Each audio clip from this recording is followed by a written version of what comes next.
தமிழா பார்வையாளர்களுக்கு வணக்கம். ஆட்சி மாற்றம், அதிகார மாற்றம். நேற்று முதலமைச்சருக்கான கான்வாய்கள், 10க்கும் மேற்பட்ட பாதுகாப்பு வாகனங்கள், முதலமைச்சருக்கே உண்டான அதிகாரங்கள் அத்தனையும் ஒரே இரவில் அத்தனை வாபஸ் பெறப்பட்டது. விஜய் தனியாக ஒரு மகிழுந்தில் செல்கிறார் என்கின்ற அந்த தொலைக்காட்சி படம் விஜய் தொண்டர்களை அதிர்ச்சிக்கு உள்ளாக்கி இருக்கிறது.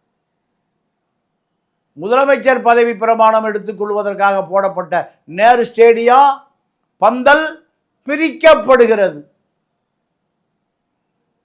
விஜய் வீட்டில் காத்து நின்ற காவல்துறை வாபஸ் வாங்கப்படுகிறது. மெட்டல் டிடெக்டர் பரிசோதனை, உலோக பரிசோதனை கருவி பெயர்த்து எடுக்கப்படுகிறது. விஜய் சோகமப்பிய முகத்தோடு செல்கிறார். இதற்கு பின்னணி என்ன? இதற்கு பின்னணி காங்கிரஸோடு விஜய் கட்சி டிவிகே 29 வரை கூட்டா இதை ஆதவ் அர்ஜுன் ரெட்டியார், ஆந்திராவில் ரெட்டியார், தமிழ்நாட்டில் செட்டியார், கர்நாடகத்தில் ஷெட்டி பார்ப்பனர்கள் இப்படி உருமாற்றிய அடையாளங்கள் தான் இதெல்லாம்.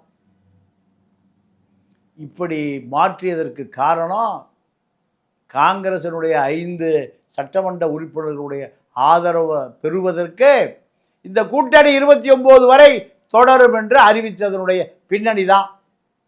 29 தேர்தலில் மோடி ஓய்வுக்கு போகிறார், அமித்ஷா பிரதமராகிறார். அப்படி பிரதமர் ஆகிற பொழுது அமித்ஷாவுக்கு தமிழ்நாட்டில் ஆதரவு 0, சைபர். விடுவாரா அமித்ஷா? அமித்ஷா தான் இந்த நாட்டில் பெரிய ஷா. இதுதான் இப்பொழுது விஜயை பெரிய கேள்விக்குறியோடு நிறுத்தி இருக்கிறது. அதிமுக அமைச்சர்கள், முன்னாள் அமைச்சர்கள் அத்தனை பேரும் தாவேக்காவில் இணைந்து அதிகாரத்துக்கு வருவதை ஆசைப்படுகிறார்கள். ஆனால் எடப்பாடி அதை விரும்பவில்லை என்பதை தாண்டி அமித்ஷா விரும்பவில்லை. அதிமுகவுடைய தலைவர் அமித்ஷா தான். எடப்பாடி விரும்பினால் CV சண்முகத்தின் மூலம் அதிமுக பிரிக்கப்படும், பிரித்து எடுக்கப்படும். இந்த நிலைக்கு வந்த பிறகு எடப்பாடி அமைதியாகிவிட்டார். எடப்பாடி யாரோடும் கூட்டில்லை, தன்னை காப்பாற்றி கொள்ளவில்லை என்றால் அதுவே பெரிய வேட்டாக மாறிவிடும். இந்த சூழலுக்கு வந்துவிட்டார். அடுத்து என்ன செய்வது? கம்யூனிஸ்டுகளை, சிறுத்தைகளை நம்மால் கட்டுக்குள் கொண்டு வர முடியவில்லை. ஆகையால் டெல்லியினுடைய தயவை நாடுவோம்.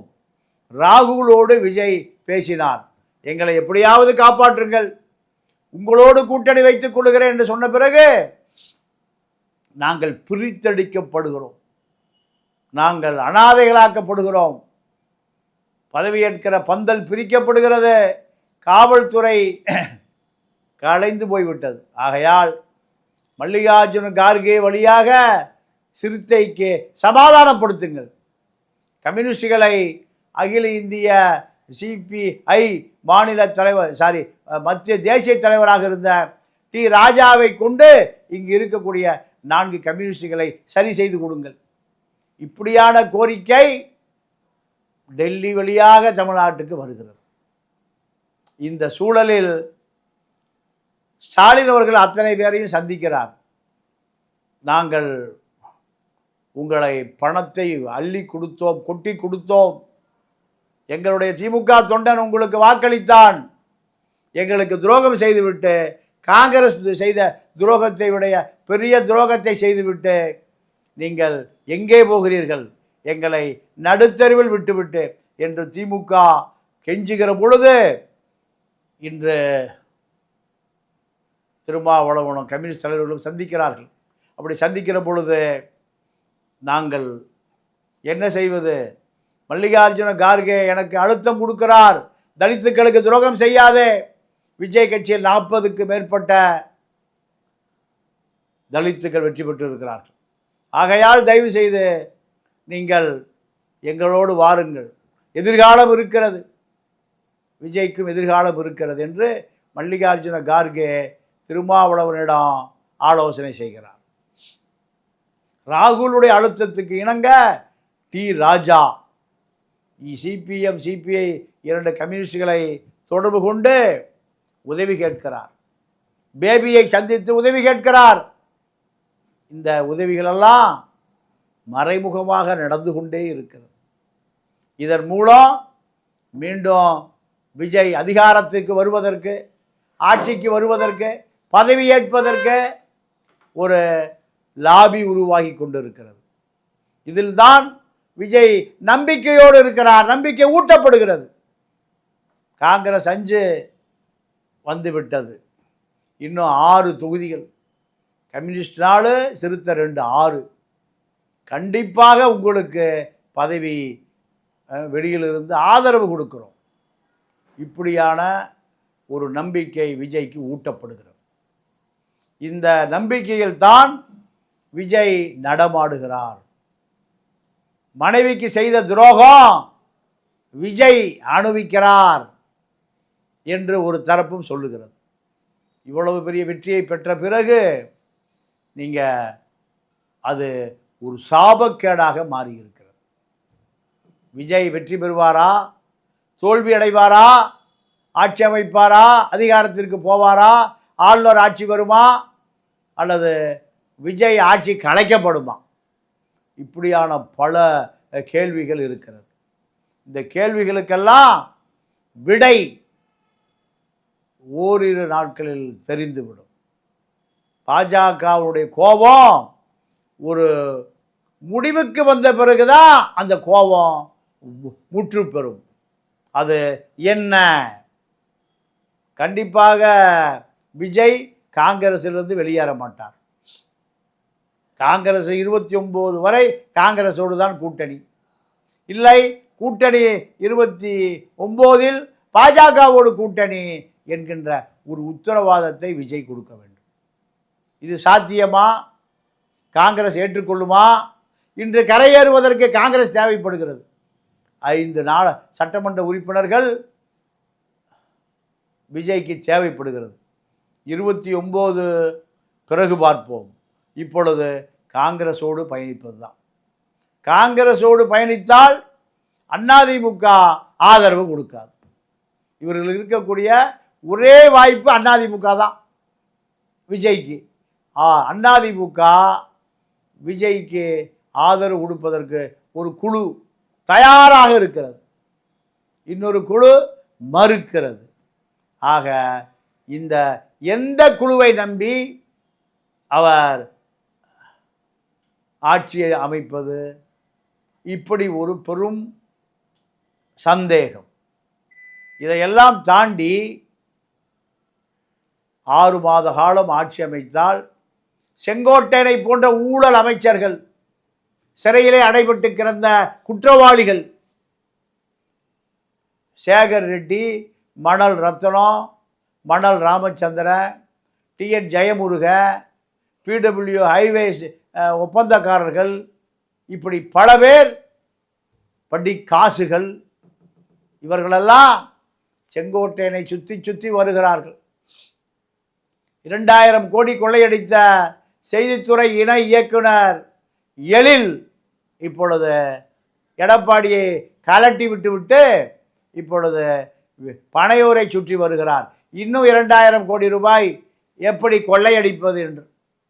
இந்த கொள்ளை கூட்டம் விஜயை சுற்றி வருகிற பொழுது சன் தொலைக்காட்சி, புதிய தலைமுறை, இப்படி பல நிறுவனங்கள் மிகப்பெரிய செய்திகளை பதிவு செய்யும். விஜய் கிழித்து தொங்கவிடப்படுவார். ஊழல்கள் நீங்கள் தெருவுக்கு வந்துவிடும். இவர்களால் ஒரு மீடியா லாபியை உருவாக்க முடியும். விஜய்க்காக ஆதவ் அர்ஜுன் உருவாக்கியதைப் போல விஜய்க்கு எதிராகவும் ஒரு லாபி உருவாக்க முடியும். திமுக ஏன் அஞ்சி நடுங்குகிறது, பயந்து கொண்டிருக்கிறது என்றால், ஊழல் வழக்குகளை தோண்டி எடுத்து கருணாநிதி குடும்பம், ஸ்டாலின் குடும்பம் சிறையிலே அடைக்கப்படும். இவர்கள் மீது வழக்கு பதியப்படும். சிறைக்கு போவதற்கெல்லாம் தயார் இல்லை, ஊழல் செய்வதற்கு தயார். ஊழல் பணத்தில் அத்தனை அரசு இயந்திரங்களுக்கு, ஆட்சியாளர்களுக்கு கோடிகளை கொட்டி கொடுத்து தப்பிக்கொள்வதற்கு திட்டங்கள் தயார். இதுதான் திமுக. திமுக மீது நடவடிக்கை எடுக்கவில்லை என்றால் விஜய்க்கு எதிர்காலமே இல்லை. இரண்டாவது, ஊழல்வாதிகளோடு ஊழல் செய்கிறீர்கள், இது மக்களுக்கு தெரிந்து போய்விடும். ஆதவ அர்ஜுனா எத்தனை வாய்ஸ் ஆஃப் காமன் வைத்திருந்தாலும், கள்ளலாற்றிகளை பல கோடிகளை செலவு செய்தாலும் மக்களிடமிருந்து தப்பிக்க முடியாது. இதுதான் எதிர்காலத்தில் நடக்கும். இதை திமுக உணர்ந்து கொண்டு நீங்கள் நீட்டி நெடுஞ்சான் கடையாக திமுக விஜயிடம் சரணாகதி அடைந்து விட்டது. மாப்பிள்ளையை காப்பாற்ற வேண்டும், மகனை காப்பாற்ற வேண்டும், கோயில் நகைகளை உருக்கிய சேகர் பாபுவை காப்பாற்ற வேண்டும், வேலுவை காப்பாற்ற வேண்டும், பொன் முடியை காப்பாற்ற வேண்டும், மூர்த்தியை காப்பாற்ற வேண்டும், பல 5 லட்சம் கோடியை அடித்து வைத்திருப்பவர்களை காப்பாற்ற வேண்டும். இதற்காக திமுக 6 மாத காலம் உங்களை பற்றி நாங்கள் வாயே திறப்பதில்லை, பிளாஸ்டரி போட்டு ஒட்டிக்கொள்ளுகிறோம் என்று அத்தனை வாக்குறுதிகளையும் அது கொடுத்து விட்டது. இதையெல்லாம் வைத்து பார்க்கிற பொழுது திமுகவினுடைய வீரம், திமுகவினுடைய விவேகம், சமூக நீதி, சமத்துவம் விஜயனுடைய காலடியில் விழுந்து சரணாகதி ஆகிவிட்டது. இல்லை என்றால் விஜயுடைய ஊழலை, விஜய் செங்கோட்டையன் செய்கிற இந்த உங்களுக்கு படிகளின் படியளந்த பக்கா மோசடிவாதிகளை அம்பலப்படுத்த தயாரா? விஜய் செய்கிற ஊழல் அரசியல் ஆரம்பிக்க போகிறது. அதை விமர்சிக்க திமுக தயாரா? உன்னை பற்றி நான் சொல்ல மாட்டேன், என்னை பற்றி நீ சொல்லாதே. என்னுடைய லஞ்சத்தை நான் பார்த்து கொள்கிறேன், உன்னுடைய லஞ்சத்தை நீ பார்த்துக்கொள். 5 ஆண்டு காலம் எடப்பாடி வாய் கட்டி கைபொத்தி எப்படி திமுகவிடம் நின்றாரோ அதே போன்றுதான் திமுக ஆட்சிக்கு வந்த பிறகு அதிமுக ஊழலை தோண்டாமல் இருப்பதற்கு மாப்பிள்ளை சபரிசனுக்கு 10,000 கோடியை கொடுத்தார்கள். அதே போன்று எத்தனை ஆயிரம் கோடி வேண்டும் விஜயிடம் கொடுப்பதற்கு, திரிஷாவிடம் கொடுப்பதற்கு நாங்கள் தயார். இப்படி அரசு இயந்திரம் இயங்குவதற்கு தயாராக இருக்கிறது. இந்த திட்டத்தின்படி விஜய் கோடிகளை குவிக்க ஆரம்பித்து விட்டார் என்று செய்திகள் வருகிற நாள் வெகு தொலைவில் இல்லை. இல்லை என்றால் நீ காமராஜ் ஆட்சி என்றால் கடந்த ஆட்சியிலே கொள்ளையடிக்கப்பட்ட அத்தனை 1000 கோடிகளையும் மீட்டெடுக்கிறதுக்கு விஜய் தயாரா இல்லை என்பதை ஓரிரு வாரங்களில் தெரிந்துவிடும். அதிமுக எதிர்க்கட்சியாக விஜயுடைய ஊழலை நடவடிக்கை எடுக்க தயாரா? இல்லை. ஜெயலலிதா மீது கருணாநிதி எடுக்க மாட்டார், கருணாநிதி மீது ஜெயலலிதா எடுக்க மாட்டார்.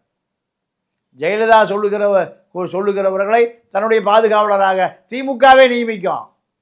கருணாநிதி விரும்புகிறவரை ஜெயலலிதாவே நிரூபிப்பார், ஜெயலலிதா விரும்புகிறவரை கருணாநிதி நியமிப்பார். இதுதான் பாதுகாப்பு அம்சம். இது 2 பேருக்கும் எழுதப்படாத சட்டம். இப்படி சமூக அரசியல் தமிழ் தேசிய அரசியல், இப்படி பல விஷயங்கள் தமிழருக்கு எட்டாமல் போய்விட்டது. தமிழ் தேசிய அரசியல் சைமன் சீமான் விழிபிதுங்கி முகம் கிழிந்து நிற்கிறார். திராவிட அரசியலை தாண்டி விஜய் அரசியல் தலைதூக்கி நிற்கிறது. திராவிட அரசியல் முகம் கிழிந்து சதை தொங்குகிறது. இந்திய தேசிய அரசியல், இப்படி பல அரசியலை கற்றுக் கொடுக்க வேண்டியிருக்கிறது. கம்யூனிசத்தை இளைஞரிடம் கொண்டு போய் சேர்க்க வேண்டியது இருக்கிறது. தமிழ் தேசியத்தை கொண்டு போய் சேர்க்க வேண்டியது இருக்குது. தமிழுடைய மரபு வழி அரசியலை கொண்டு போய் சேர்க்க வேண்டியது இருக்கிறது. இதற்காக 236 தொகுதிகளிலும், மன்னிக்கும் 234 தொகுதிகளிலும் சரியான நிருபரை, தமிழ் தேசிய உணர்வுள்ளவர்களை தேடி எடுத்து தட்டி கொடுத்து அவர்களை பயிற்றுவிக்க வேண்டிய கடமை இளைஞர்களிடம் நடப்பு அரசியலை அவர்களிடம் கையளிக்க வேண்டியிருக்கிறது. இதற்கெல்லாம் என்னை பயன்படுத்தி கொள்ளுங்கள். 234 தொகுதிகளிலும் 234 இளைஞர்கள், ஆர்வம் உள்ளவர்கள், தமிழ் தேசிய அரசியல் கற்றுக்கொள்ள விரும்புகிறவர்கள் என்னை தொடர்பு கொள்ளலாம். என்னுடைய எண் கொடுக்கப்பட்டிருக்கிறது. இரவு 9 மணி முதல் 11 மணி வரை தொடர்பு கொள்ளலாம். நீங்கள் அங்கே 234 தொகுதிகளிலும் பொதுக்கூட்டம் நடத்த விரும்புகிறவர்கள், திருமண மண்டபங்களில் அரசியல் வகுப்பு நடத்த விரும்புகிறவர்கள், என்னுடைய நிகழ்ச்சியை நடத்த விரும்புகிறவர்கள் என்னை தொடர்பு கொள்ளலாம். என்னுடைய தொலைபேசி எண் கொடுக்கப்பட்டிருக்கிறது. மீண்டும் சந்திப்போம். நன்றி, வணக்கம்.